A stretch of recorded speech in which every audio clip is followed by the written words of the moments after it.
J'aimerais vous partager ce soir une réflexion, une étude donc sur la paracha de Béchalach, la paracha de cette semaine. Donc la paracha de cette semaine, la paracha de Béchalach, bien évidemment, il y a cet événement extraordinaire qui est la traversée de la mer Rouge.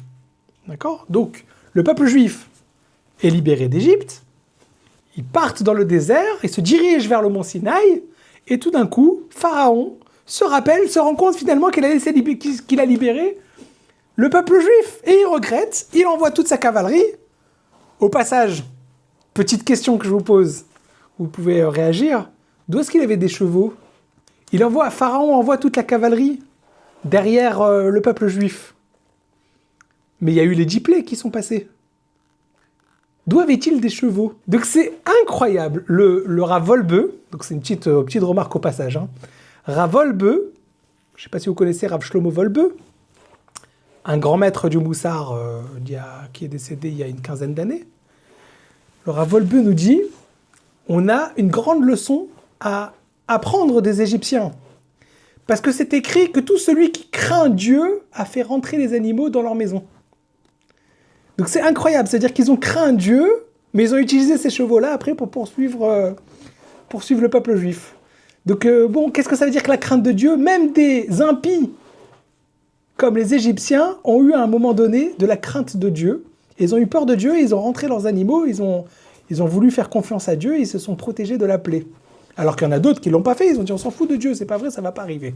Il y en a qui ont eu peur de la sentence, de la plaie, et qu'ils ont rentré leurs animaux, et tous ceux qui avaient rentré leurs animaux dans la maison n'ont pas été touchés par la plaie de la peste qui a tué tous les animaux d'Égypte, à part ceux qui avaient rentré dans la maison. Donc, Pharaon prend toute sa cavalerie, il envoie pour pourchasser, pour poursuivre le peuple juif, et là ils sont bloqués par la mer.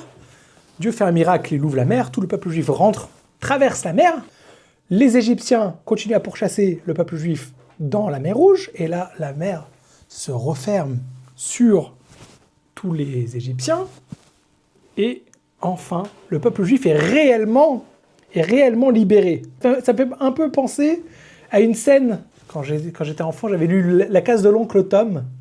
Il y a une scène là-bas où il y a une mère qui s'enfuit avec son enfant, parce qu'ils veulent, son esclavagiste, son propriétaire veut les séparer, donc elle s'est enfuie. Elle s'est enfuie de son esclavagiste. Donc c'est un petit peu comme le peuple juif, des esclaves, qui s'enfuient d'une certaine manière d'Égypte. Et là, tout d'un coup, il y a le propriétaire qui va les pourchasser. Donc c'est intéressant, ça veut dire que le peuple juif n'était pas encore complètement libre, parce que même s'ils étaient libérés d'une certaine manière, ils avaient toujours cette peur, ce joug, que les Égyptiens vont continuer à les pourchasser et à les rattraper. Et c'est ce qui se passe dans la paracha de cette semaine, la paracha de Béchalach. Sauf que, miracle incroyable, Akadosh Baruch Hu, Dieu ouvre la mer Rouge et tous les Égyptiens se noient, sont avalés par la mer et le peuple juif est définitivement libéré. Merveilleux, ils se mettent à chanter, à danser, ils prennent des instruments de musique, ils chantent la fameuse louange de Dieu, la Shira de Asia Shir Moshe. Magnifique, voilà. Paracha de Béchalach, on vient de résumer Paracha de Béchalach. Sauf que cette scène de la traversée de la mer Rouge et de la Shira qui vont chanter pour louer Dieu de cette grande libération, ça cache d'autres petits événements qui se passent dans Paracha de Béchalach, et que comme on est tellement pris par ce passage tellement fort de notre histoire, qu'on n'approfondit pas forcément ces quelques versets qu'on a autour, les petits événements. Dans Parashat Béchalach, il y a plusieurs scènes où le peuple juif se révolte contre Moshe. Et c'est incroyable, ça veut dire que le peuple juif, qui vient de vivre, ils sont libérés d'Égypte, après 210 ans d'esclavage, dans des conditions terribles, avodat parer, le travail forcé. Ils sont enfin libérés. Ils ont vécu des moments merveilleux, 12 mois. 12 mois de miracles. Pendant 12 mois, ils ont vu comment Dieu frappait les Égyptiens. Ils ont été enfin libérés. Juste s'imaginer la scène de presque 1,5 million d'hommes et femmes et enfants. 600 000 hommes de plus de 20 ans. 1,5 million de personnes qui sortent d'Égypte comme ça tous ensemble. Juste cette procession extraordinaire de 1,5 million de personnes, c'est déjà... Juste ça fait la chair de poule. Ils ont vécu tout ça. Ils arrivent devant la mer.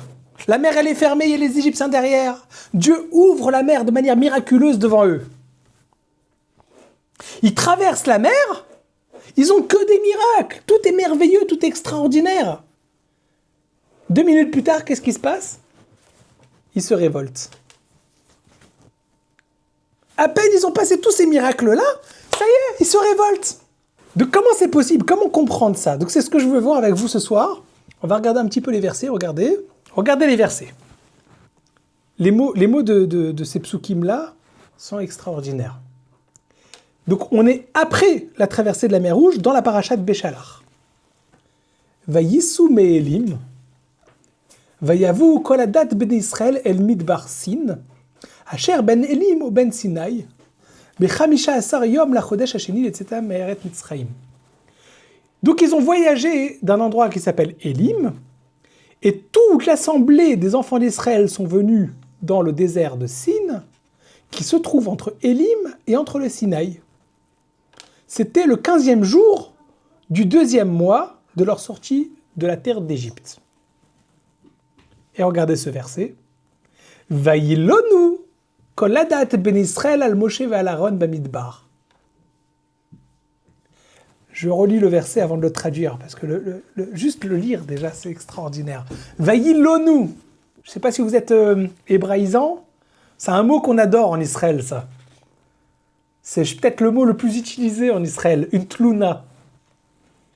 Une tlouna, ça vient du mot vaïlonu. Tlouna. Vous connaissez le mot tlouna? Je vais porter plainte. En Israël, on adore porter plainte. Je vais porter plainte au gouvernement, je vais porter plainte à la police, je vais porter plainte à la communauté, je vais porter plainte. On adore ça, on se plaint. Je ne sais pas si vous connaissez cette blague. Il y a l'URSS.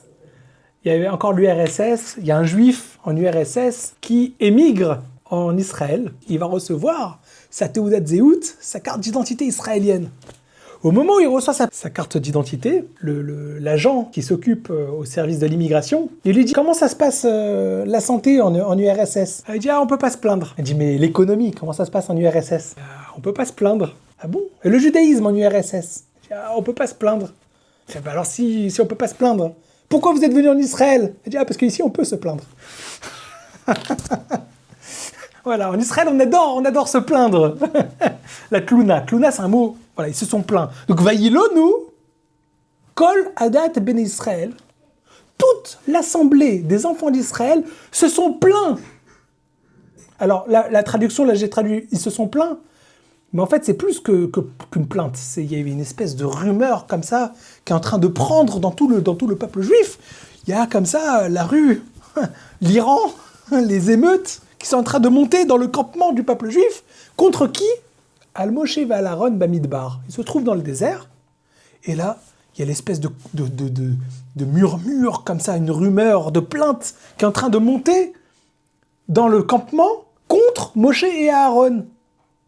Donc Moshe et Aaron viennent de leur faire vivre des moments extraordinaires. Moshe et Aaron viennent de les sortir d'Égypte. Ils ont vécu tous les miracles. Et là, ils arrivent dans le désert. Et là, il y a l'espèce de rumeur. Ils sont en train de se plaindre. Et regardez les mots qu'ils vont utiliser pour se plaindre. C'est pas juste qu'ils vont se plaindre.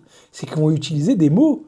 On va dire, je sais pas, si moi je suis Moshe, toute proportion gardée, si moi je suis Moshe, avec ma sensibilité, je reçois la plainte qu'ils vont me dire, je baisse les bras. On vient à peine de commencer le périple de 40 ans. Là, je suis déjà à bout. Regardez. Va yomru alehem bnei Israël. Les enfants d'Israël parlent, ils se sont exprimés, ils ont parlé à Moshe et à Aaron. Mi iten mutenu biyad Hashem. On aurait préféré qu'on donne notre mort dans la main de Dieu, be'eretz Mitzrayim, dans la terre d'Égypte, be'shivtenu al sir abassar, alors que nous nous asseyions devant une marmite de viande, bo'chlenu lechem la sova, on mangeait du pain à satiété, ki otsetem otanu el hamidbar hazeh. Vous nous avez fait sortir vers ce désert, les hamit et kol hakal hazeh bara'av, pour faire mourir toute cette assemblée-là par la famine. C'est fou quand même. Vous entendez ce verset? Il s'exprime. Donc on a le peuple juif. C'est pas 2 personnes. C'est pas 3 personnes. Regardez, on reprend le mot. Vaïlonu. Kol Adat Ben Israël. Toute l'assemblée des enfants d'Israël se sont plaints à Moshe et à Aaron dans le désert. C'est tout le peuple juif. Tout le peuple juif se rebelle contre Moshe. C'est quoi les mots qu'ils vont utiliser? Il dit, mais pourquoi vous nous avez fait sortir d'Égypte? On aurait préféré mourir en Égypte. Que Dieu nous tue en Égypte, ça aurait été mieux. Là-bas, on était devant une marmite de viande, on mangeait du pain à satiété, et vous n'avez sorti pour mourir ici dans le désert de famine. Vous imaginez Parashat Béchalach? Cette fameuse paracha, on lit Az Yashir Moshe Ouvene. Ah, c'est merveilleux. Ouais, venez, on va le chanter tous ensemble. C'est cette merveilleuse paracha. Là, maintenant, dans toutes les synagogues du monde entier, on va chanter Az Yashir Moshe Ouvene. Ou alors avec d'autres chansons. Az Yashir Moshe. Ça dépend des communautés. Mais tout le monde, on va chanter la merveilleuse louange du peuple juif. À Dieu, qui les a traversés de la mer Rouge, qui les a sauvés d'Égypte, etc. Attendez, mes amis, attendez avant de chanter. Non, refermez les housses, remettez les guitares dans les housses, remettez les tambours dans les housses. Attendez quelques versets. Vaïlonu kol adat ben Israël al Moshe val Aaron bamidbar. Ils se sont rebellés. Toute l'assemblée du peuple juif contre Moshe et Aaron dans le désert, ils ont dit « On aurait préféré mourir en Égypte !» Ça vous va, Parashat Béchalach? Je ne sais pas comment vous pouvez expliquer ça. Il y a un petit souci que je trouve que pas beaucoup de personnes relèvent sur ce verset-là. Je vais relire le verset, vous allez voir. « Vayomru alehem bnei Israël » Le peuple juif, on dit à Moshe et Aaron Mi iten mutenu biyad Hashem. Qui donnera notre mort dans les mains de Dieu? Beret Mitzraïm, dans la terre d'Égypte. Il y a un problème ici dans la phrase. C'est pas le bon argument. Ils n'ont pas lu Descartes. Ils n'ont pas lu la méthode cartésienne pour pouvoir démontrer quelque chose. Il y a un problème dans leur argumentaire. Ils disent à Moshe, tu n'aurais pas dû nous faire sortir d'Égypte. Alors très bien, alors qu'est-ce qu'il faut dire? On aurait préféré rester esclaves en Égypte. Non, c'est pas ce qu'ils disent, c'est pas ça l'argument. Ils disent, on aurait préféré mourir en Égypte. Mais ils sont fous. Mais il n'y a plus de logique là dans leur histoire. Ils sont devenus complètement... Il y a un problème de psychiatrique, là. Qu'est-ce qui leur arrive? On aurait préféré mourir en Égypte, plutôt que mourir ici. Non, ils auraient dû dire, on aurait préféré rester des esclaves en Égypte. Voilà. Alors avant de continuer dans une piste de réflexion, j'aimerais encore accentuer la question. Comment? En regardant, j'ai fait exprès de choisir ce passage-là, parce qu'en fait, on aurait pu commencer quelques versets plus haut. Donc là, on a le verset Pasuk Kaf, Perek Tetvav Pasuk Kaf, le chapitre 15, verset 20. C'est vraiment la fin de la Shira, la grande chanson qu'ils ont chantée. Vatikach Miriam Anevia Achot Aaron et Tetov Beada. Myriam, la prophétesse, la sœur de Aaron, a pris le tambourin dans sa main. Ils ont chanté, ils ont dansé, c'était merveilleux. Libération, on a traversé la mer Rouge. Et là, tout de suite après, ils ont voyagé, ils sont arrivés, et tout d'un coup, leur eau est en train de se terminer. Et regardez, Pasuk Kaf Dalet. Vaïlonu ha'am al Moshe, le peuple s'est plaint sur Moshe, les morts manichetés, qu'est-ce qu'on va boire? Première plainte, première rébellion. Le peuple juif est en train de se rebeller sur Moshe en disant « Qu'est-ce qu'on va boire ?» Donc là, c'est « Qu'est-ce qu'on va boire ?» et juste après, c'est « Qu'est-ce qu'on va manger ?» Et donc, on a cette première plainte. La première plainte juste après, vraiment juste après la Shira. Alors, vous pouvez remarquer que dans cette plainte-là, il y a des grandes différences entre cette plainte-là et la plainte qu'on a lue ensemble, les versets un peu plus loin. Je ne sais pas si vous vous en rendez compte. Je vais relire le verset. Vaïlonu Aham al Moshe les morts manishté.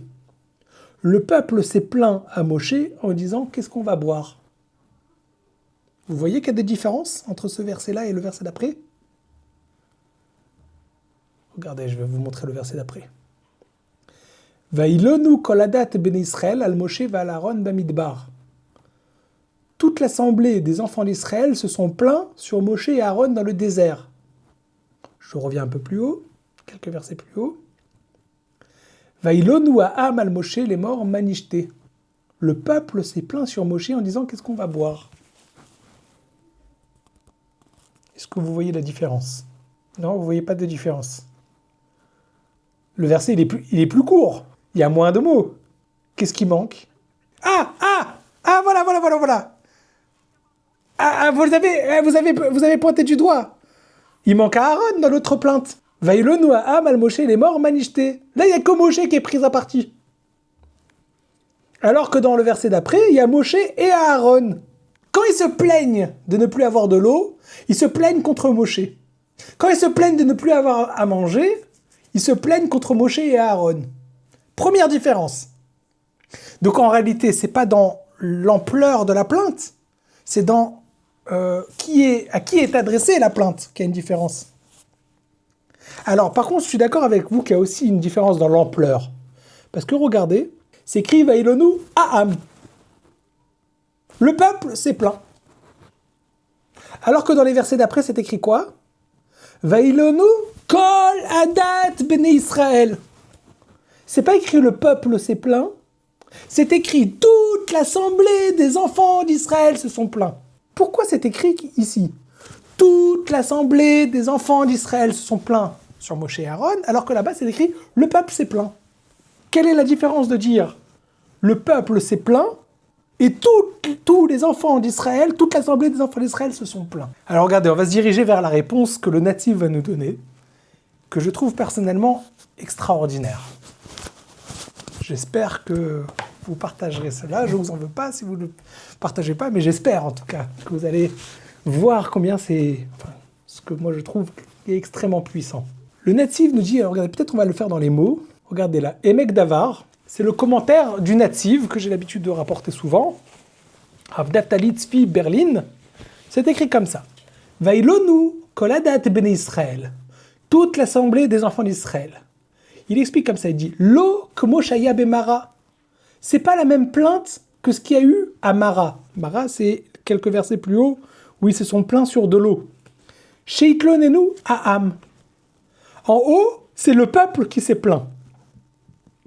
Aïnu, qu'est-ce que ça veut dire?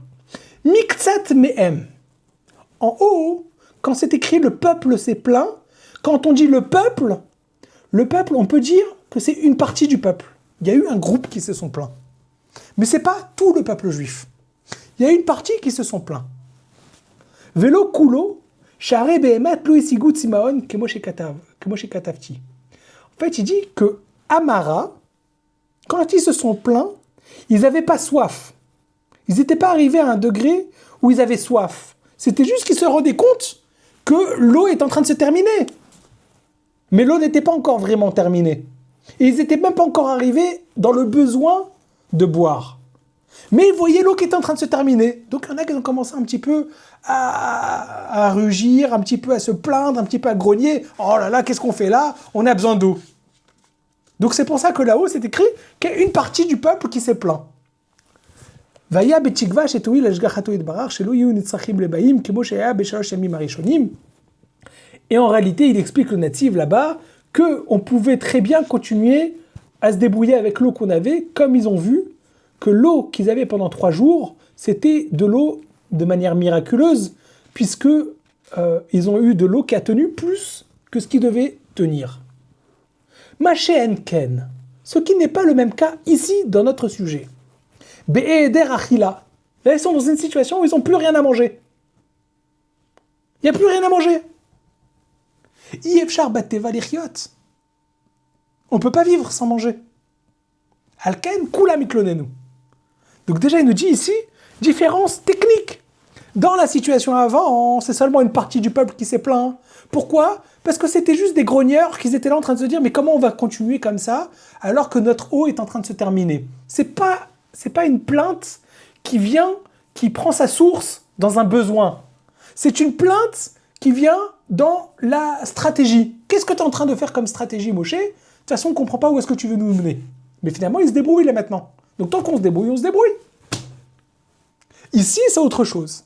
Ici, il y a un besoin. Il y a un besoin, ils n'ont plus rien à manger. Et comme ils n'ont plus rien à manger, là, il y a un besoin vital qui s'est exprimé. Et là, le peuple, dans l'ensemble, l'intégralité du peuple, s'est mis à se plaindre à Moshe en disant « Mais qu'est-ce qu'on fait ? On n'a plus rien à manger !» La question maintenant, c'est de savoir pourquoi ils se sont plaints à Moshe et à Aaron. Et c'est comme ça qu'on va répondre aussi à cette partie-là, qui est écrit « Miten mutenu biad Hashem ». Le peuple juif ne s'est pas plaint en disant « On aurait voulu rester esclave ». Ils ont dit « On aurait voulu quoi ? On aurait voulu mourir en Égypte ». Alors regardez, je vais essayer de le dire à l'oral parce que le commentaire il est long. Si on avait plus de temps, on l'aurait fait dans le texte. Il dit comme ça le natif. Il dit que là, il y a un vrai grief qui est porté contre Moshe et Aaron, presque à la limite, qui peut être même légitime. Comment on voit que c'est légitime ? C'est que Dieu ne va pas s'énerver contre le peuple juif. Là, l'argument qu'ils ont donné, Dieu va le recevoir. Comment on voit qu'il va le recevoir ? C'est que presque à la limite, c'est une récompense qu'ils vont avoir. Ils se sont plaints, ils vont être récompensés. Qu'est-ce qu'ils vont être récompensés ? Pendant 40 ans que le peuple juif a tourné dans le désert, ils ont été nourris de manière miraculeuse avec le pain céleste qui s'appelle la manne. À quel moment la manne va arriver ? Maintenant ! Le peuple juif se rebelle contre Moshe, Dieu leur dit « Super, vous allez recevoir le pain céleste, la manne. » Donc ça veut dire que quelque part, Dieu a écouté leur plainte. Quelle était cette plainte ? C'est quoi l'argument qu'ils ont dit « On aurait dû mourir en Égypte » ? Est-ce qu'il y a des Juifs, des Hébreux, qui sont morts en Égypte ? Énormément. Une catacombe. C'était une catastrophe. 4/5 du peuple juif est mort en Égypte. C'est seulement 1/5 du peuple juif qui est sorti d'Égypte. Comme c'est écrit, Vachamushim alu Mitzrayma. C'est seulement 1/5 qui est sorti du peuple d'Égypte. 1/5 du peuple juif. Et eux, ils sont en train de dire, en fait, on aurait dû mourir avec eux. Quand ils disent on aurait dû mourir avec eux. Pourquoi on est sorti ? On est sorti à cause de toi, Moshe, à cause de toi, Aaron. Vous deux, là, Moshe et Aaron, c'est vous qui nous avez fait sortir. Parce que c'est vrai, c'est Moshe et Aaron qui ont fait sortir le peuple juif. Pourquoi ? Parce qu'il y en a qui n'ont pas voulu sortir. Il y en a qui n'ont pas voulu sortir. Et donc Dieu les a fait mourir de la peste pendant la plaie de l'obscurité. Pendant Makat Rocher, pendant que les Égyptiens ne voyaient pas ce qui se passait, Dieu a fait mourir tous ceux qui ne voulaient pas sortir d'Égypte. Et là, on se retrouve dans une situation où le peuple juif se plaint à Moshe et Aaron et dit « C'est vous, Moshe et Aaron, vous avez fait sortir d'Égypte, nous, on aurait dû rester mourir en Égypte avec eux. » Alors, qu'est-ce que ça veut dire ? On va essayer de donner une explication, j'espère qu'il donne un message puissant. Il se rend compte de quoi, le peuple juif ? Il se rend compte qu'il n'y a plus à manger. Il n'y a plus à manger, ça veut dire qu'il y avait un problème de stratégie. Il y a un problème de calcul. On est en plein désert. On avait à manger et on n'a plus à manger. Ils sont en train de se dire, mais finalement, Moshe et Aaron, Dieu ne voulait pas faire sortir tout le peuple. Dieu voulait faire sortir qu'une petite élite. Ceux qui sont capables d'être en proximité avec Dieu, ceux qui sont capables de voir, de parler avec Dieu, ceux qui sont vraiment déjà dans un niveau supérieur. Vous avez dit tout à l'heure, quand on a commencé cette étude, ils ont été déracinés de leur état d'esclaves pour être propulsés dans le désert comme des hommes libres. Ils n'étaient pas prêts. On sait très bien, ils n'étaient pas prêts. Ils étaient aux 49e porte de l'impureté. C'était des idolâtres. Ils étaient presque identiques que des Égyptiens. Dieu les a fait sortir, ils se retrouvent là, et il n'y a pas à manger. Et ils regardent, à côté de nous, il y a Moshe et Aaron, qui eux, sont des vraies personnes qui sont capables de comprendre la parole de Dieu. Eux, ils ne sont pas dans les 49 portes d'impureté, c'est des personnes qui sont élitistes. Ils sont capables de parler avec Dieu, ils sont capables de faire des miracles. Eux, Dieu aurait dû les sauver. Eux, on peut comprendre, mais nous, on n'a pas le niveau. On n'aurait pas dû sortir. On a vu qu'il y en a qui sont morts. Ben nous, on aurait dû rester là-bas. Et si on se retrouve maintenant sans manger, c'est à cause que vous, Moshe et Aaron, vous n'avez pas fait les plans de Dieu. Dieu ne voulait vous faire sortir que vous. Et vous avez forcé à sortir avec vous et à vous suivre. Et maintenant, on va mourir. Parce que Dieu, c'était pas les plans de Dieu. Voilà l'accusation du peuple juif à Moshe et Aaron. Ça s'entend, non? Ça veut dire, on prend les éléments. On a les éléments face à nous. On fait un diagnostic. Voilà. On a devant nous une situation. On va regarder les différents symptômes de cette situation-là. Et on va faire un diagnostic. On a beaucoup de Juifs qui sont morts en Égypte. Qui les a tués? Dieu. Donc Dieu avait dans son projet de laisser mourir des gens en Égypte. Ça, c'est indéniable. On a devant nos yeux nos frères qui sont morts parce qu'ils ne voulaient pas sortir. Donc il y a beaucoup de Juifs qui sont restés en Égypte qui sont morts. On arrive dans le désert. Avant ça, on a aussi de l'autre côté, on a Moshe et Aaron qui sont des êtres extraordinaires, capables de faire des miracles, des êtres qui sont capables d'avoir une conscience spirituelle incroyable, capables de converser avec Dieu, capables de faire des miracles. Donc on a deux extrêmes.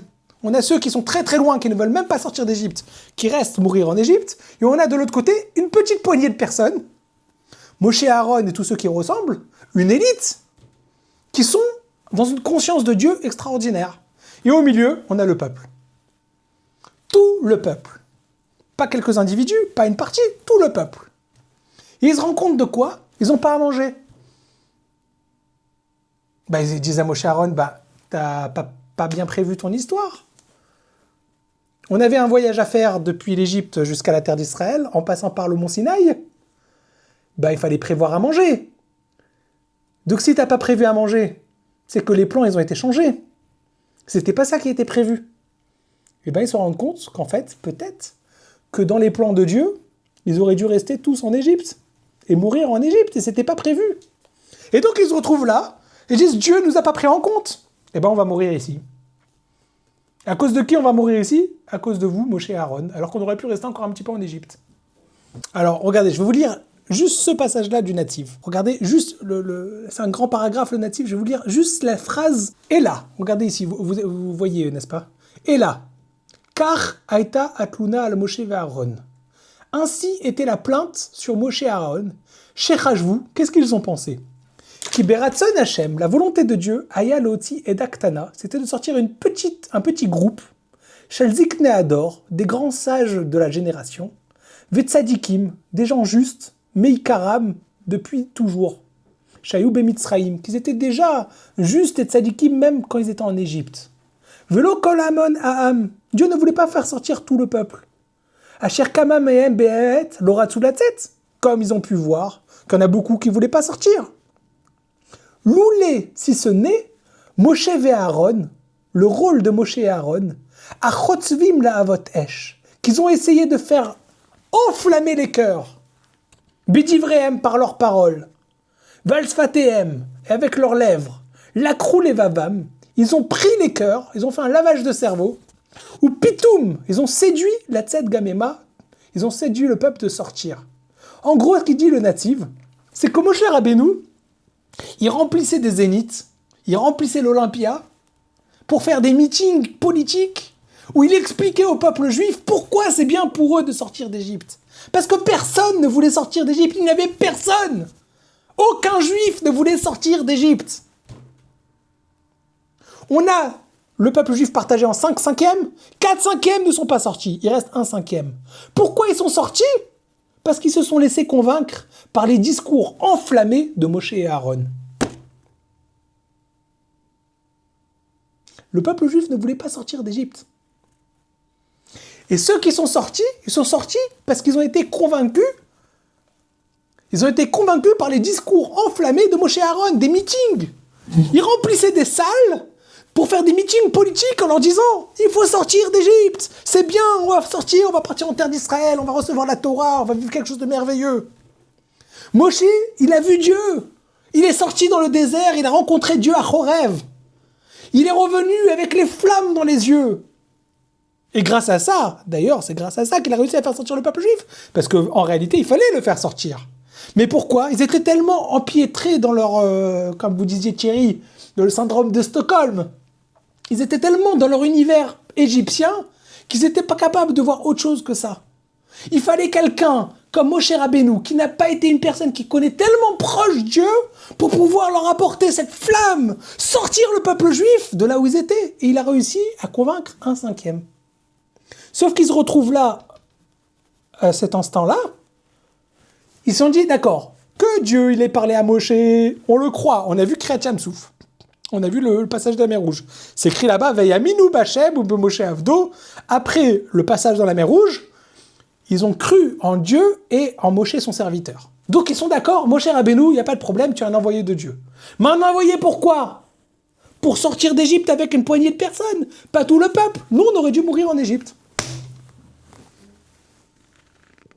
Quelle va être la réponse de Dieu? Qu'est-ce que Dieu leur répond? Dieu leur répond la manne, le pain céleste.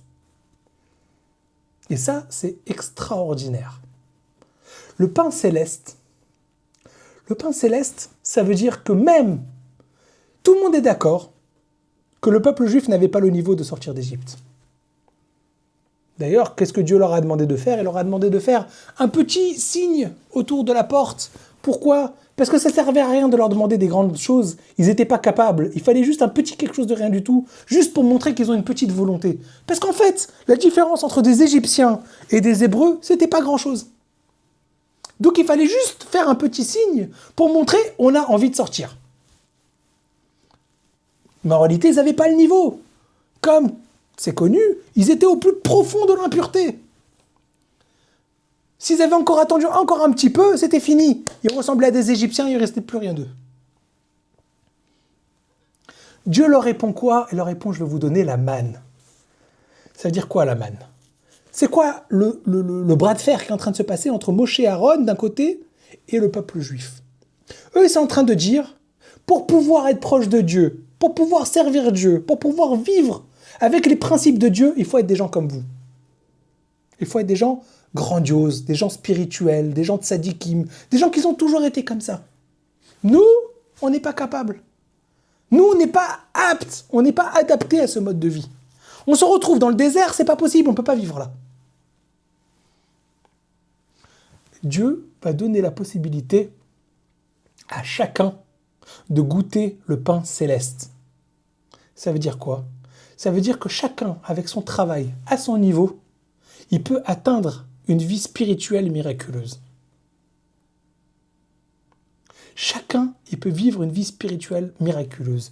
D'ailleurs, c'est écrit, les sages nous disent que la manne, le pain céleste, il arrivait chacun en fonction de son travail spirituel qu'il faisait. Ça veut dire qu'on était capable de voir son évolution en fonction de comment on recevait le pain céleste. Pourquoi? Le Midrash nous dit que quelqu'un qui était ce jour-là était très tzaddik, s'était comporté de manière pieuse, le pain céleste tombait devant sa maison. Il n'avait pas besoin de faire d'efforts, ça arrivait devant lui. Tandis qu'une personne qui s'était un petit peu relâchée, qui n'avait pas fait une bonne évolution ce jour-là, alors ce jour-là, il devait faire des efforts pour aller chercher le pain céleste, la manne, il devait aller marcher quelques mètres pour aller le chercher. Ça veut dire que le pain céleste, c'est ce qui leur donnait la possibilité de voir au quotidien combien ils évoluent dans leur travail, dans leur service de Dieu. Et ça, c'est très intéressant, parce qu'on a d'un côté Moshe et Aaron, qui sont des êtres extraordinaires. Ils sont déjà extraordinaires. Ils ont toujours été extraordinaires. C'est ce qu'ils disent. Vous étiez là comme ça, même en Égypte, vous étiez des gens de l'élite. Et on a le peuple. Et le peuple dit, mais nous, on ne va jamais y arriver. On n'est pas comme vous. Vous, on sait que vous êtes des tzadikim, on sait que vous êtes des justes, mais nous, on ne va jamais y arriver. Dieu donne la manne. Il dit, vous pouvez tous goûter une vie spirituelle. Vous pouvez tous y arriver. Et quelques versets plus loin, dans Parashat Yitro, Dieu dit au peuple juif, je vous ai sortis et je vous ai portés sur mes épaules comme un aigle porte ses aiglons sur ses ailes. Va siem al kanfe nesharim. Je vous ai portés comme un aigle porte ses oisillons sur les ailes. Qu'est-ce que ça veut dire? Et ça va dans le même sens que ça. On va essayer de terminer notre étude sur ça. C'est que Dieu a porté le peuple juif comme un aigle porte ses oisillons sur ses ailes. Alors Rashi, il explique là-bas, Rashi commente sur place, il dit qu'est-ce que c'est qu'un aigle qui porte ses oisillons? L'aigle, c'est celui qui vole le plus haut dans le ciel. Tous les oiseaux volent dans le ciel, l'aigle, il vole au-dessus. Et l'aigle, il porte ses oisillons sur les ailes parce qu'il a peur des chasseurs qui vont lui envoyer des flèches. Donc lui, il prend ses aiglons sur ses ailes. Donc en réalité, si on regarde l'image, on a l'aigle qui est au-dessus de tous les êtres vivants qu'il y a sur Terre. Puisque les oiseaux qui montent dans le ciel, l'aigle, il est encore au-dessus. Et à la limite de là où il peut arriver l'aigle, tout là-haut, là où personne ne peut arriver, il prend ses oisillons, il les met encore au-dessus. Donc l'aigle est arrivé au plus haut degré possible, au plus haut niveau possible arrivable pour un être vivant, et il prend ses oisillons et les met encore au-dessus. La Mechilta nous dit, sur ça, le Midrash, il nous dit, c'est la même chose avec Dieu. Dieu nous amène dans une vie qui s'appelle Orach Chaim le Mala le Maskil, une vie au-dessus de l'entendement. Il y a la vie de tout le monde vit d'une certaine manière, Dieu nous amène dans un endroit où personne n'est encore arrivé. L'endroit au-dessus de tout entendement. Et c'est ce qui se passe là maintenant. Le peuple juif est sorti d'Égypte, il se retrouve dans le désert. Je dis, mais on va faire comment pour vivre? C'est pas une vie ici, on peut pas vivre. C'est impossible de vivre ici. Dieu lui dit, mais non, vous allez goûter la manne.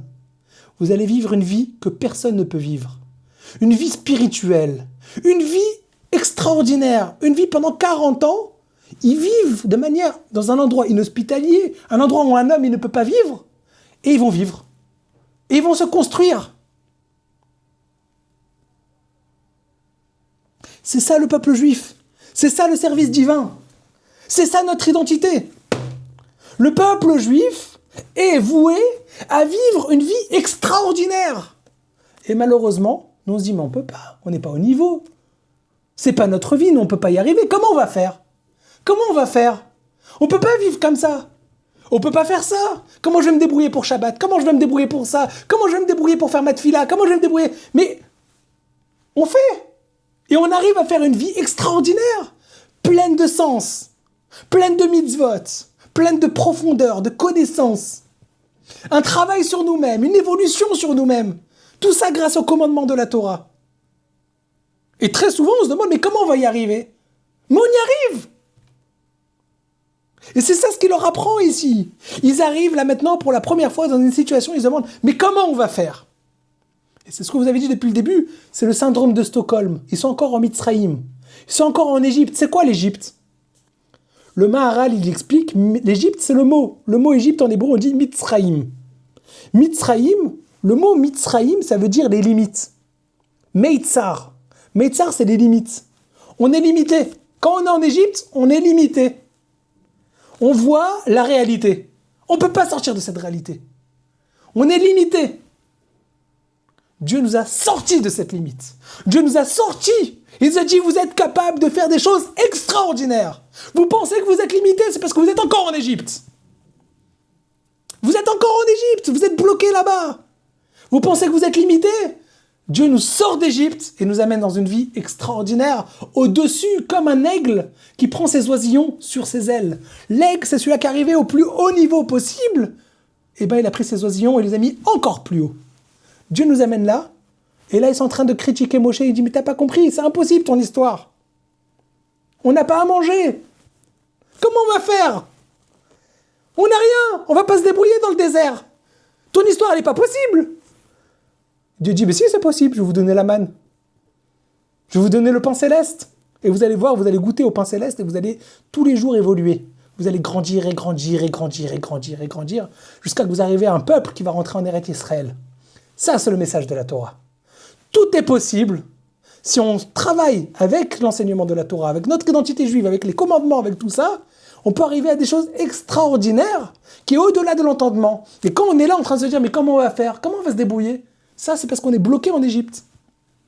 Mais si on respecte les commandements de la Torah, si on respecte l'enseignement de la Torah, on sort de nos limites, on sort de notre état de notre cadre qu'on connaît, notre cadre d'asservissement, et on se sort, on s'extire pour monter encore plus haut et vivre une vie extraordinaire, une vie spirituelle, une vie proche de Dieu, une vie qu'on pensait qui était impossible.